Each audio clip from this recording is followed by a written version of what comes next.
નમસ્કાર ખેડૂત મિત્રો, આજે આપણે દીઘડી ગામ જે તાલુકો કડી અને જિલ્લો મહેસાણા લાગે છે ત્યાં મરચીના ફિલ્ડમાં વિઝિટમાં આવ્યા છીએ.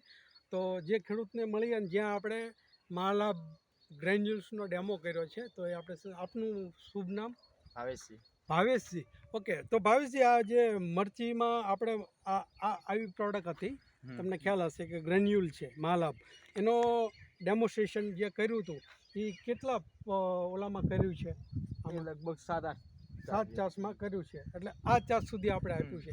અને મહાલાભ ગ્રેન્યુલ આપ્યું એને કેટલા દિવસ થયા? આપણે લગભગ 25 દિવસ થયા.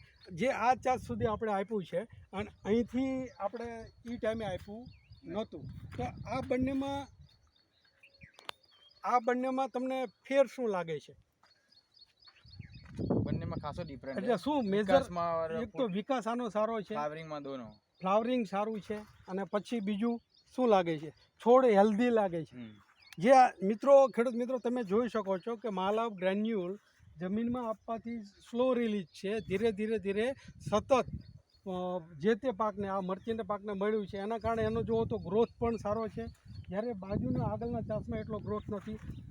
જ્યારે ફ્લાવરિંગ જુઓ તો ફ્લાવરિંગ અને સીડ સેટિંગનું પ્રમાણ પણ વધુ દેખાય છે. એટલે મિત્રો, જે લોકો એ ડાયરેક્ટ વાવે છે, ડ્રીપ નથી, એ લોકો પાયામાં જો ગ્રેન્યુલનો ઉપયોગ કરશે, મહાલાભ ગ્રેન્યુલ, તો સારામાં સારું રિઝલ્ટ આપણે લઈ શકશું. Okay, thank you.